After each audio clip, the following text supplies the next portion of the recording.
இந்த பதிவு முழுக்க முழுக்க ஃபஸ்ட் இயர்ஸ்க்காக. நாங்கள் 12வது படித்தோம். அப்போ எங்களுக்கு லேப்டாப் இல்லை, ஏன்னா எடப்பாடி ஐயா ஆட்சியை இழந்துட்டார். எங்களுக்கு ஏமாற்றம் தான். சரி, நாங்கள் இப்போ ஃபஸ்ட் இயர் படிக்கிறோம். இப்போ அங்கிள் எல்லாருக்கும் லேப்டாப் தந்துக்கிட்டு இருக்காரு, ஆனால் ஃபஸ்ட் இயர்ஸுக்கு மட்டும் தரலை. இப்போ எங்களுக்கு ஏமாற்றம் தான். இப்போ செகண்ட் இயர் தேர்ட் இயர்லாம் லேப்டாப் வாங்கிட்டு அந்த பொட்டியை தூக்கிட்டு அலையும் போது அவங்க என்னமோ மணி இந்த பேங்க் WWE மேட்ச்சில் ஜெயிச்சா மாதிரி சும்மா தினுசா அலையிறானுங்க.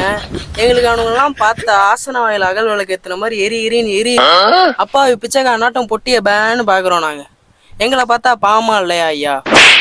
அதனால் நீங்கள் என்ன பண்ணுறீங்க, அவங்கள்ட்டேருந்து பறிமுதல் பண்ணுங்கள், இல்லைன்னா எங்களுக்கும் சேர்த்து லேப்டாப்பு கொடுங்க. அவனுங்க உங்கள்கிட்ட லேப்டாப் வாங்கிட்டு போய் இன்னும் கொஞ்சம் நாளில் விசில் தான் அடிப்பானுங்க, உங்களுக்கு ஓட்டு போட்டுற மாட்டாங்க. அதனால் எங்களுக்கும் அந்த ஒரு வாய்ப்பை கொடுத்தீங்கன்னா நாங்கள்லாம் நல்லா இருக்கும் அப்படின்னு சொல்லி நினைக்கிறோம். சரி, ஃபஸ்ட் இயர் முடிச்சு செகண்ட் இயரில் வாங்கிக்க, இன்னும் ஒரு வருஷம் தானேன்னு நீங்கள் சொன்னீங்கன்னா இன்னும் 2 மாதத்தில் அவங்க ஆட்சியை மாற்றிட்டு போயிடுவாங்க போல போகிற போக்க பார்த்தா. அதனால் அப்போயே எங்களுக்கு ஏமாற்றம் ஆயிடக்கூடாது. அதனால எங்களோட கோரிக்கையாக நீங்கள் அதை வச்சுங்க. ஒன்று லேப்டாப் எங்களுக்கும் சேர்த்து கொடுங்க, இல்லைனா வாங்கின லேப்டாப் எல்லாத்தையும் பறிமுதல் பண்ணுங்கய்யா.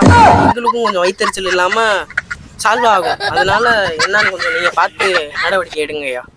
அவ்வளோதான் அந்த பதிவு.